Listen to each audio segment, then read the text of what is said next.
and welcome to an exciting episode of DisruptED TV. My name is Dr. Tracy Severns, and I have the distinct honor and pleasure of being joined today by two very esteemed guests.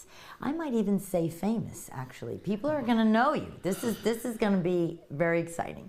And so Pam Moran and Socol are here with me today, and we're going to talk about a number of things, but where we're going to start is their new book, and I am fascinated and intrigued. Here's the title: Timeless Learning: How Imagination, Observation, and Zero-Based Thinking Change Schools. So thank you so much for being with us today. It's an honor to be here with you, Tracy. And I just want to do a shout out to our third co-author, Yes. Chad Ratliff, Okay. who is still principaling in the school division that we both left in June.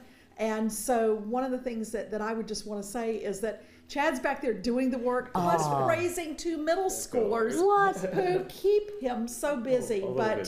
But you know, he was just an amazing partner in constructing the story, which is truly the narrative of many educators and leaders and builders of this work at the student level, the teacher level, the principal level, and at our central level. And so we're just excited that we've been able to share that story. Outstanding. Well, let me just look right in the camera and shout out to you, Chad. We miss you, and carry on with that important work. So let's redirect our attention to the book. Okay. To the book. So what is it that you are hoping people would come away with, so that when they finish the book, I've always thought about three things: that we want people to know something, to feel something, and be ready to do something. So let's think about that. Well, I think, our main thing was we wanted to find a path forward for people and to help people think that change was really possible. People talk to us about, could we write a book? And I remember saying to both Pam and Chad, I don't want to write a how-to. That's not a cookbook kind of thing. That's not what we wanted to do. But we ended up writing basically a conversation about how our thinking evolved over more than a decade, and about how we tried to make the changes that we thought would put our kids into a much better place. It's really interesting because the story of these conversations goes way back, more than 10 years, that Chad and I fighting many nights over Twitter over education things, and we'd sort of flame each other, but we'd always keep coming back to the conversation, and then oddly we all ended up working together. Oh, okay. That's right. I found both of these guys on Twitter. Oh, you did? And they came in as part of what truly became a greater than any of the three of us innovation team of educators across the school division, or district, as many people call it, across the United States. But one of the things that I will tell you is that as we were starting to really focus on what's the key theme of the work that we've done, and we landed on timeless learning, because one of the things that we kept coming back to is how humans learn, how children learn, and realizing that in schools today, that many of the strategies that we use that are really sort of grounded in that 20th century compliance model are not necessarily ones that allow all children to be able to get through the schoolhouse door and find their passion, their success stories, their ways in terms of pathways to really be able to be learners who are able to show us what they can do and what they know. And so as we started to talk, we realized that there were some strategies that really represent the best of how humanity has always learned, probably going back to that first educator on the side of a river who maybe picked up a stick and started drawing in the sand with a group of children gathered around and was the first teacher. And so one of the things that we think about is that with timeless learning, that we talk about how imagination, observation, and zero-based thinking allow us as educators to get back to the roots of how humans learn, whether it's through stories or movement, through the capability to create images. We think about the people that first drew on the walls of caves, and how those are really the inputs that really allow learning to flourish inside schools. And so that's where we really started to build these stories together and to bring the stories in from so many other people. Oh, I'm so taken by so many things that you said. My mind's going in lots of directions to say, How can we, so let's talk about in that an observation of what we say we want our schools to be. We have great intentions, and then we have the reality of our school. And we talk often in education about gaps, the achievement gap. There's all kinds of gaps. Perhaps the most important gap to name and to close is the space between what schools are and what they can or should be. And I heard you mention strategies that we can use to make sure that we are reaching and teaching every single child that crosses our threshold. So talk with me a little about that. That's, been critical to, I think, to all three of us in our lives. I entered education through special education, so this has been a driving force for me is, who are the children left out? Chad worked with very, very at-risk children in part of Southern Virginia, and you could do all, the kid could be the hardest working kid in school, he could still be shot in a shooting when he went home. Pam, of course, comes from a very rural environment, and those kids in general are often forgotten, and in a segregated environment, segregated by law. So we've all seen this range of who's left out. And I think one of the things that I tried to bring in a big way, I have this very confusing checkered past or whatever it is of doing a lot of things. It's an interesting past, okay, right? yes. But I've studied art, I've studied architecture, I've learned to be a police officer. All of those teach you how to see.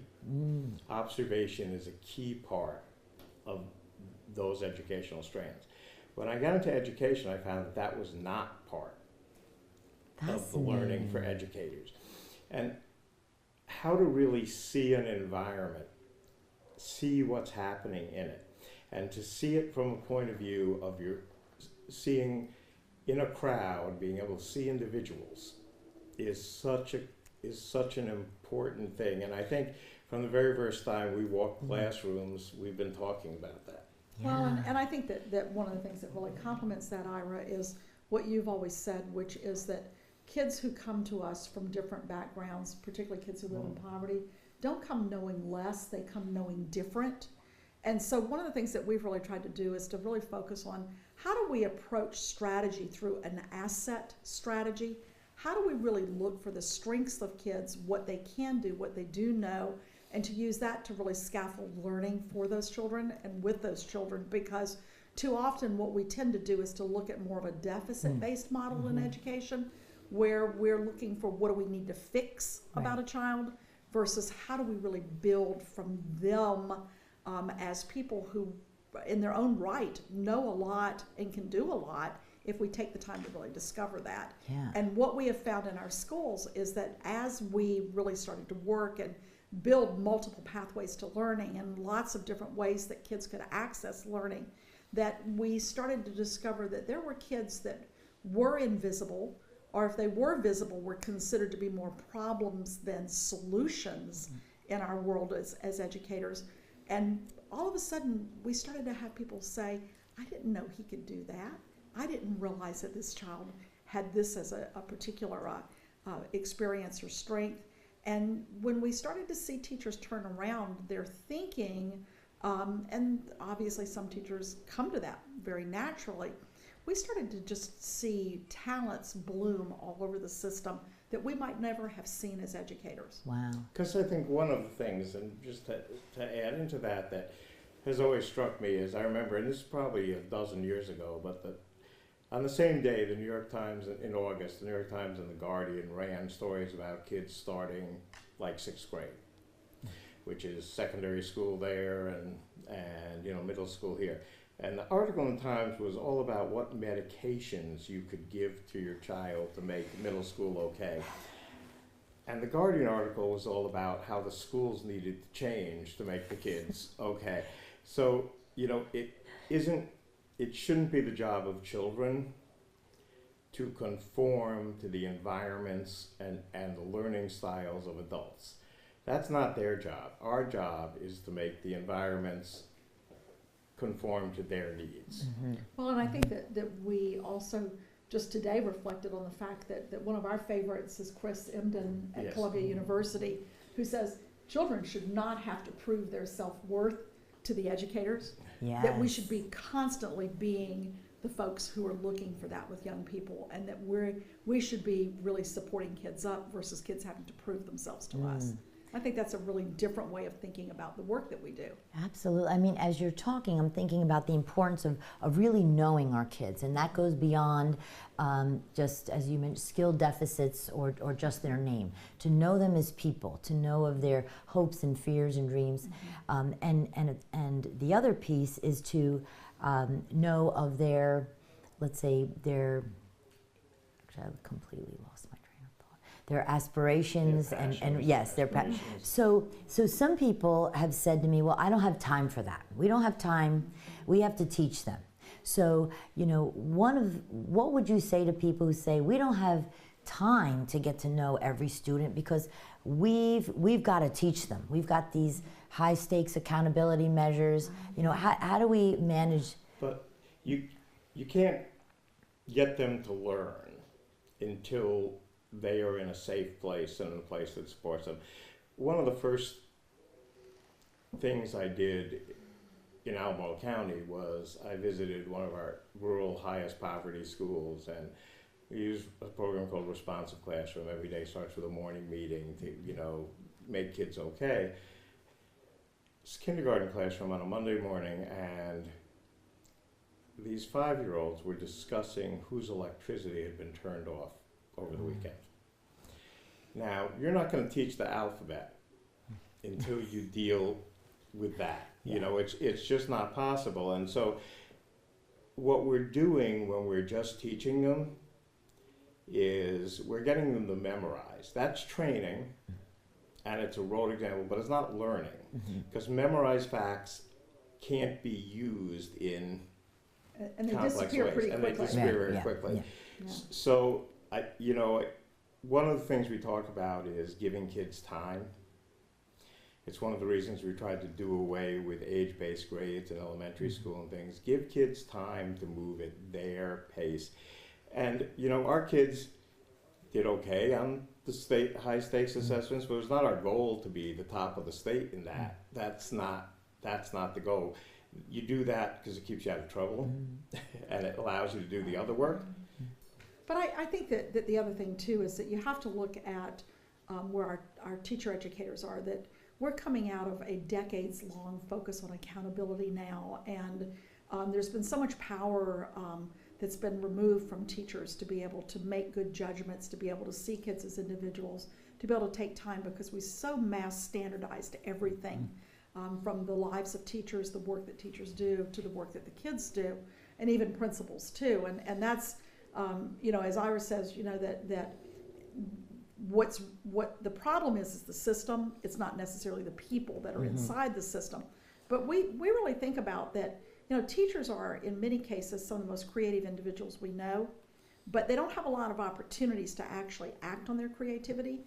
And so one of the things that we really try to do is to think about how do we really open pathways so that teachers can start to think of themselves in terms of their assets and how they can be able to figure out how to slow down time for kids, how to really build those relationships with kids, because we know that without relationships, there are some kids that are going to learn in spite of no relationship with an educator. There are a lot of kids that will only learn because of that. Absolutely. And we hear it over and over again. And so, you know, I've really come to a place where I believe that focusing on a centering of the work that we do with young people first in social emotional domains is so critical to being able to get to the more cognitive work that we would really like for kids to do. And, you know, and that's borne out in the research. I mean, it's pretty interesting, but Castle, you know, has done a lot of research around SEL. And one of the things that they find is that when we invest in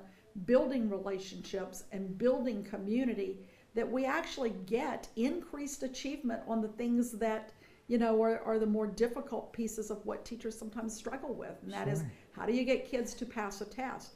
We also talk about that we've had a belief system in our work, and it predates even our coming into that, in which we had a group of educators who came together and defined, as a result of a year-long work with young people around project work. Back in 2002, we had what we called a project called Design 2004.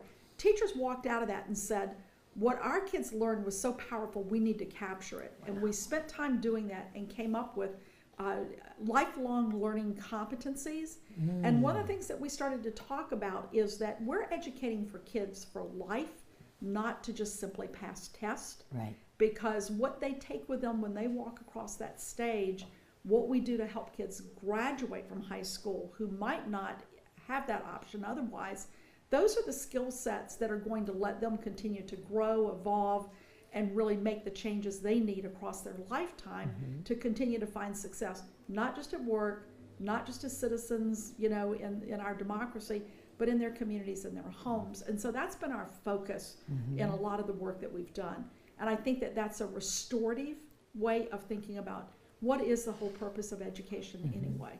True. It is a whole and healthy perspective. And Absolutely. It recognizes that the way to the head is through the heart.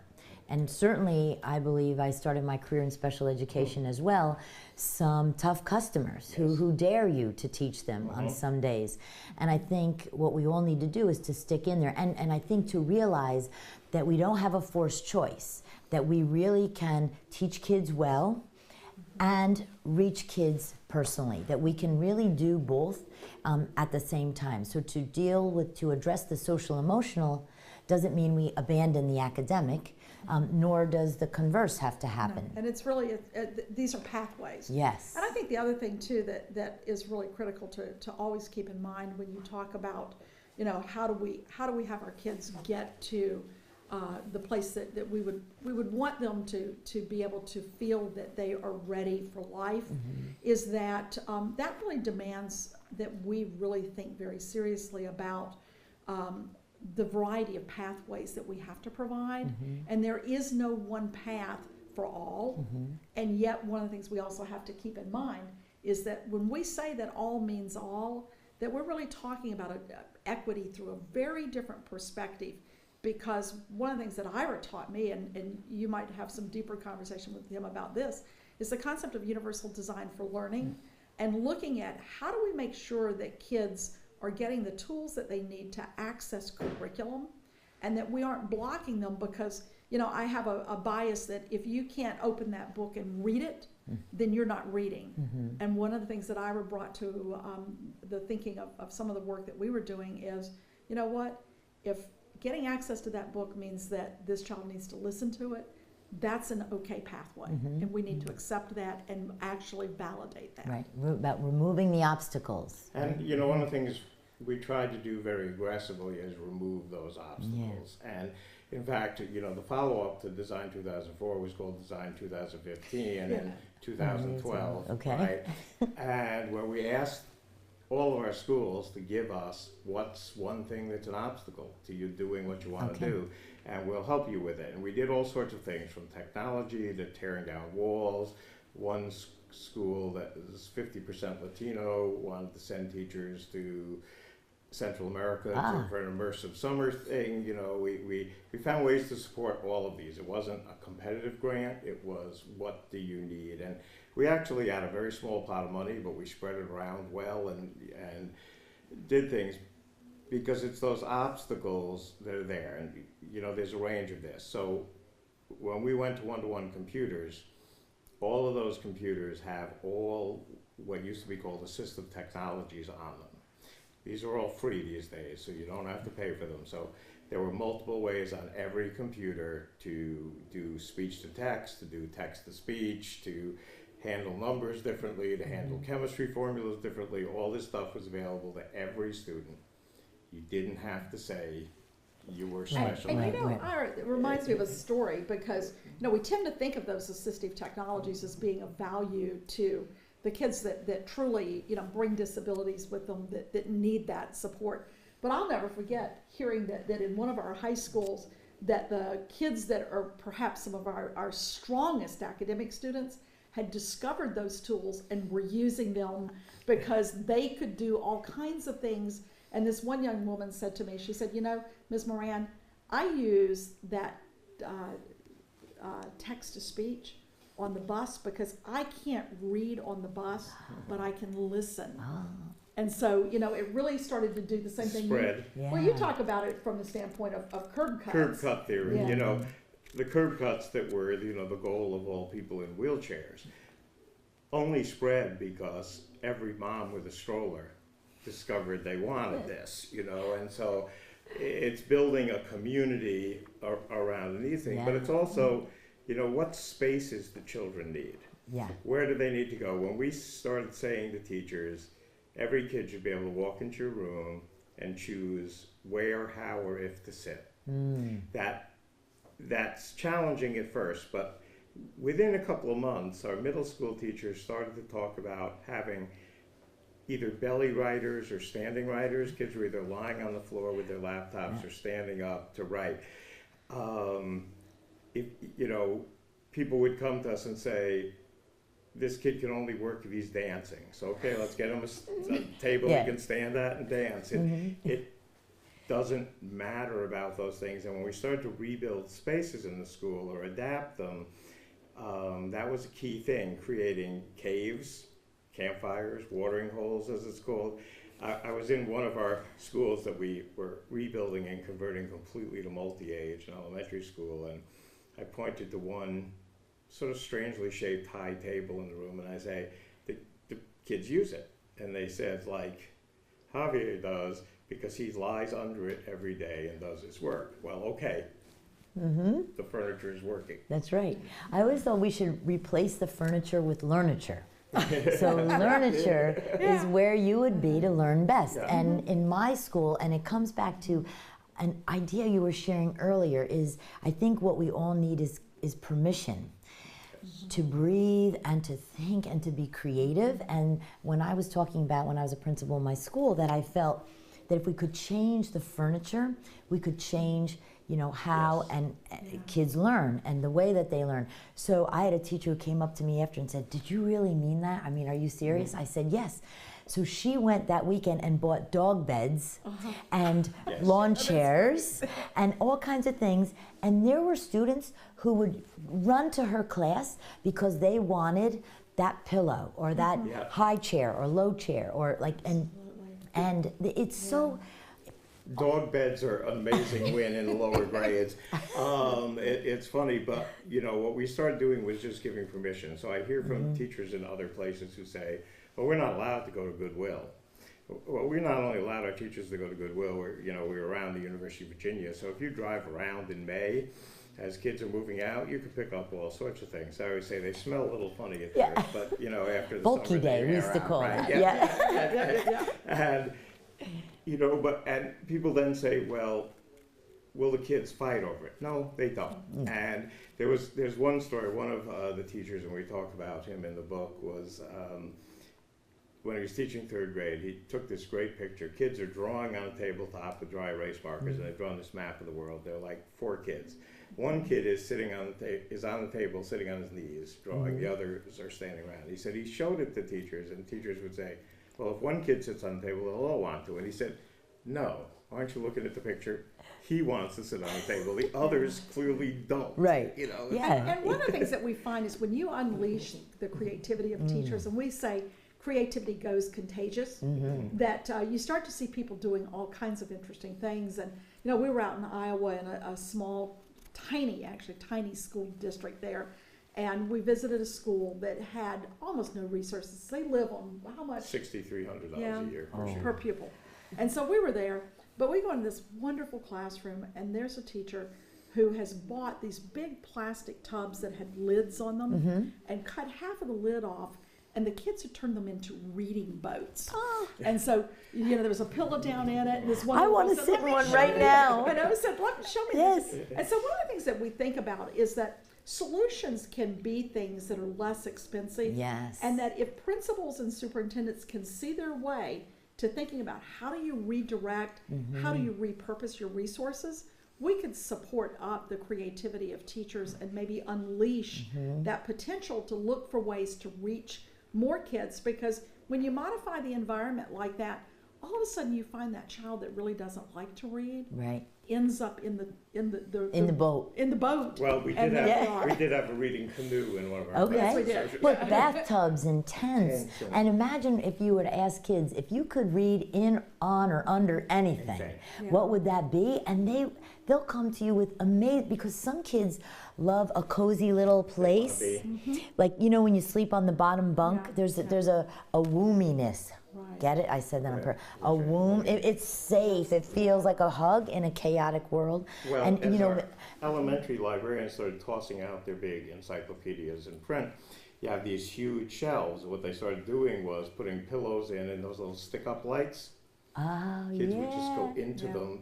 And then the That's other thing that we great. find is that kids also really love, is I think most elementary educators realize, is that there are a lot of kids that like to read with a partner. And so when we would see a teacher put a beanbag in a room, all of a sudden you'd look over there and there's two guys that are maybe 8 years old, arm to arm, reading a book together. Right. And, you know, and those are the kinds of things that we think of things like developing literacy as being about the skills and the focus on reading groups and so forth and so on.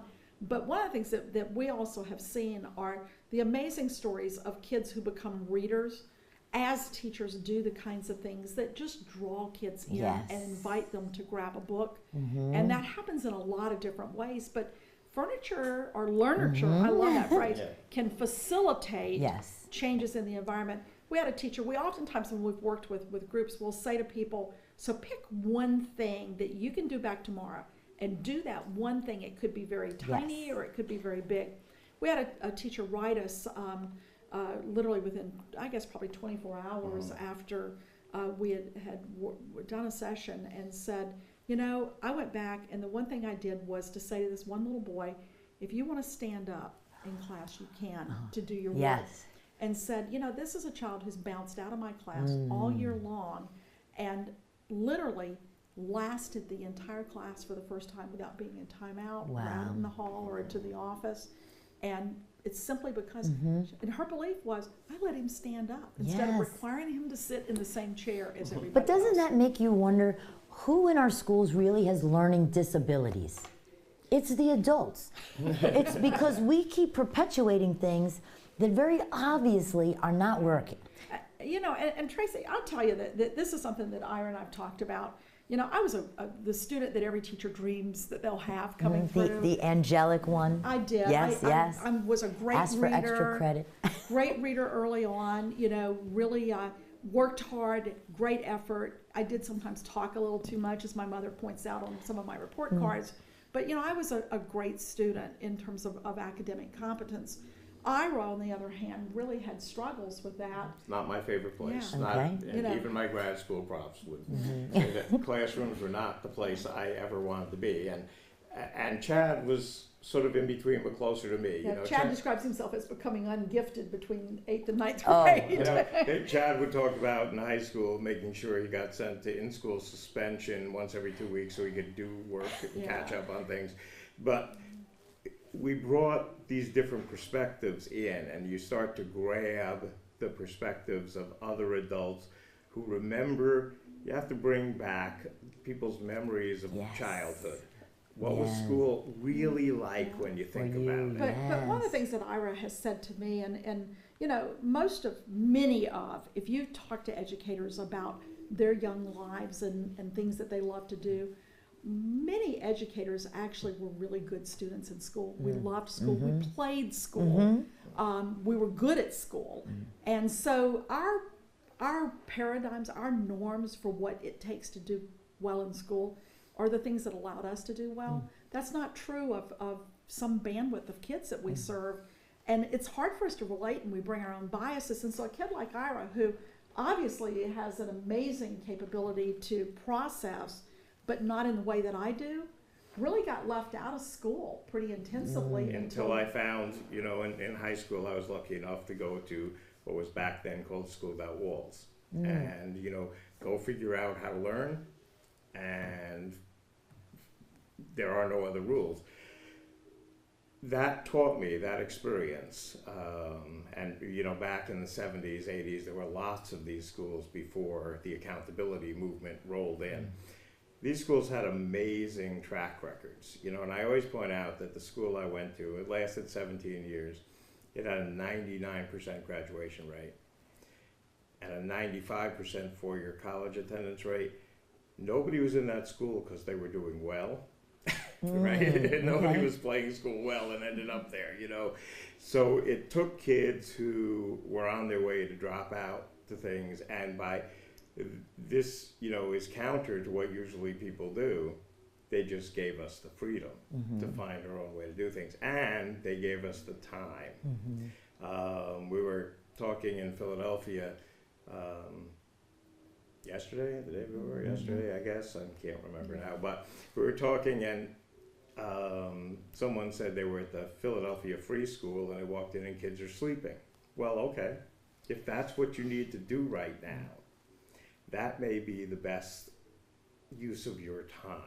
Eventually, kids start to develop their sense of what the best use of their time is and how to adapt the environment to their needs and how they learn. If we do it for them, we're not doing them any favors. Well, it's that whole idea that and sometimes Ira and I end up, you know, he's on a pretty extreme end of the continuum, and I tend to kind of come this way a little bit. But the thing I do think about is that, you know, whether you're in a comprehensive public school or whether you're in a school that's more of an alt kind of school, that the reality is if we can't figure out over time how to help our kids, support our kids, facilitate our kids to be able to grow the competencies they need so that when they walk across that stage, and hopefully, you know, with fingers crossed and a lot of hard work, every one of our kids we're able to support to do that. We send a lot of kids out into life without the competencies they need, and they're now adults, but they go to college, and you know, somewhere around 50% of them are not making it. They go into a workforce and sometimes really struggle with, what do I need to be able to do that's more independent as well as interdependent in this workforce? And so, you know, and even in their homes and communities, you know, and so for me, one of the things, if we can invest more in how do we build a continuum that gradually releases responsibility to kids to start to be able to really manage their own time, to be able to engage in projects, work well with others, be able to really develop the skills, realizing that kids are going to make mistakes. I had a mentor say to me one time that, Pam, a mistake for a child who's 14 should not be a life sentence. So how is it that we are able to help support our kids through gradual release of responsibility, that even if they make mistakes, that we keep it more low stakes than high stakes in the work that they do. And so that's the kinds of things that we've really, you know, we've taken lessons from our kids. I can't tell you how many times that I've sat down to talk with young people, and what they say to me is as profound as anything that I've heard from a wise adult, because our kids really, they understand what works for them, and they have a lot to say when we take the time to listen. Yes. One of the things, you know, one of the things that was huge success for us was what we call music construction studios that we put in our secondary school libraries.